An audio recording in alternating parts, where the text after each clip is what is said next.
Hey everybody, today we're going to be working on the RX-7. Last time, if you remember, we put everything together, we put the new transmission on, and then we're going to go ahead and drop the motor in. And hopefully, if we get everything connected, get everything running, then we will be able to try to turn her over. So, we'll see how it goes.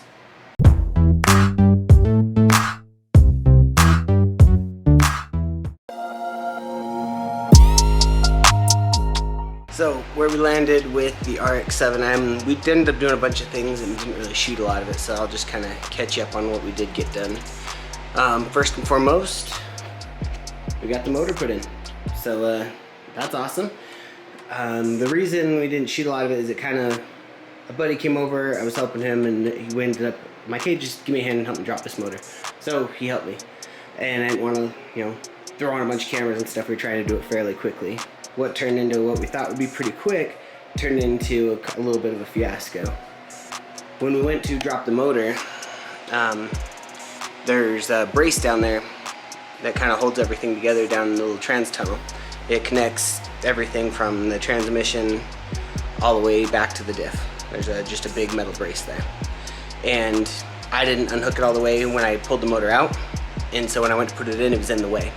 So what we needed to do was to pull that mount off the rest of the way. And once I got that out of the way, it cleared the tunnel, we were able to put the transmission back in. So that's where we're at, and from now I need to go hook all the stuff up underneath, go hook up the brace, all the little mounts, all the little trans to the drive line, everything like that, the drive shaft. And from there, then we'll just plug the motor in, get everything kind of squared away, add fluids, and hopefully get her started. We'll see where we get to. If you look, there's the motor, that's where it was leaking out of. Now I got that drive shaft put in.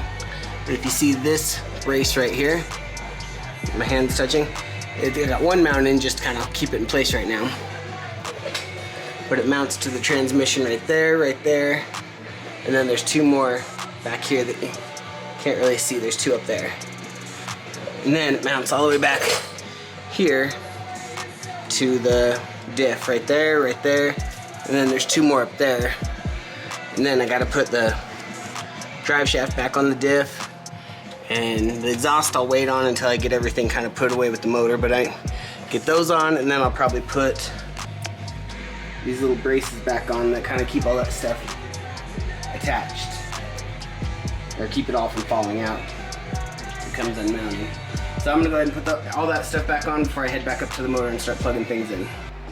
So we're gonna get all this, now that we got all the bottom stuff kind of sorted out, we're gonna go ahead and start connecting everything up. So at the end of day one, kind of what we got done was, check it out. We got the fuel and oil lines all hooked up.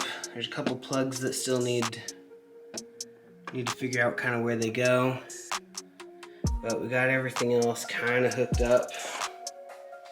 Yeah, and that's about it really. So we didn't do a lot of the electrical plugs or anything like that, so we're gonna go ahead and do that tomorrow. And instead we're gonna then put fuel in, give her a first start, and see what happens. Alright, day two, what we got left now, work on this, is we're just gonna need to hook up a couple last minute things, hook up all the electrical plugs. We got the line right here we gotta do. Let's see, we gotta plug in the harness, run it through the firewall, and get that plugged into the ECU. And then just little connections here and there, and then we will put the rest of the components on. Throw the intake, the rad, intercooler, all that. We'll throw all those on, and I think we'll be able to let her rip.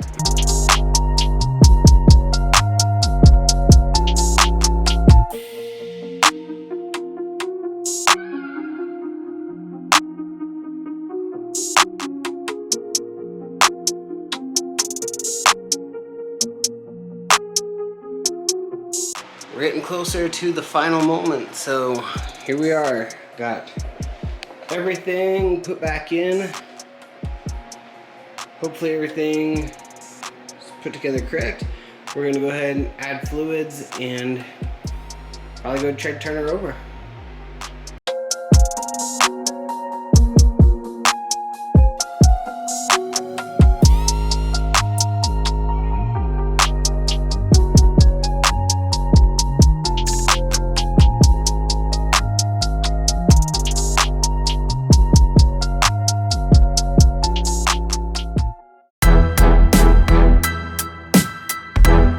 Here's the moment of truth. We're gonna go ahead and turn the key and just kind of see what happens.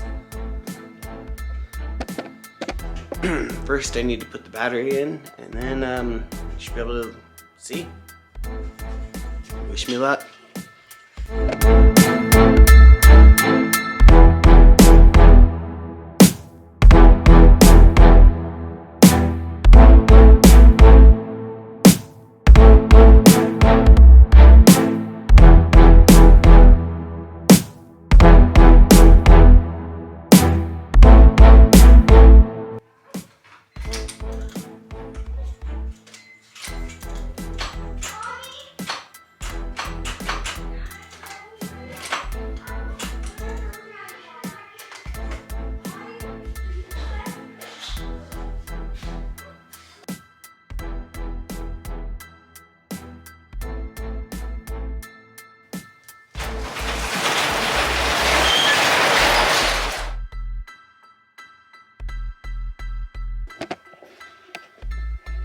Well, the clutch still isn't engaging, so I'm not able to turn over the motor, so I'll keep working on bleeding it, figuring it out, and we'll go from there.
What?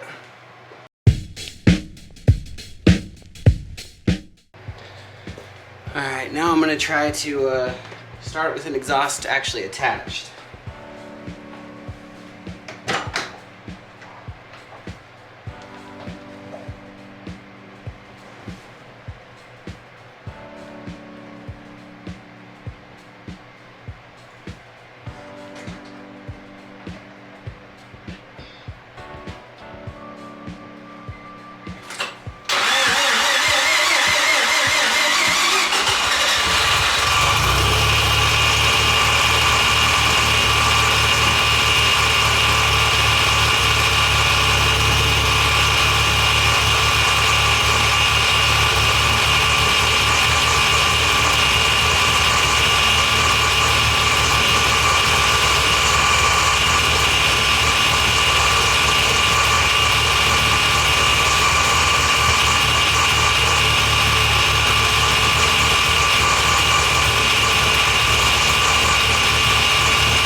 So, looks like I got it running. At least, you know, at least got the motor running itself, so that's super awesome. I couldn't be happier.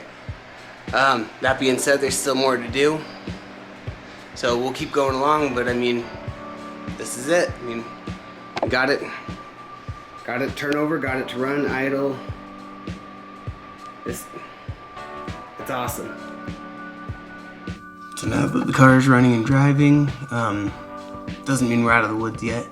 There's still a few things we need to do before we can even get it, you know, really driving.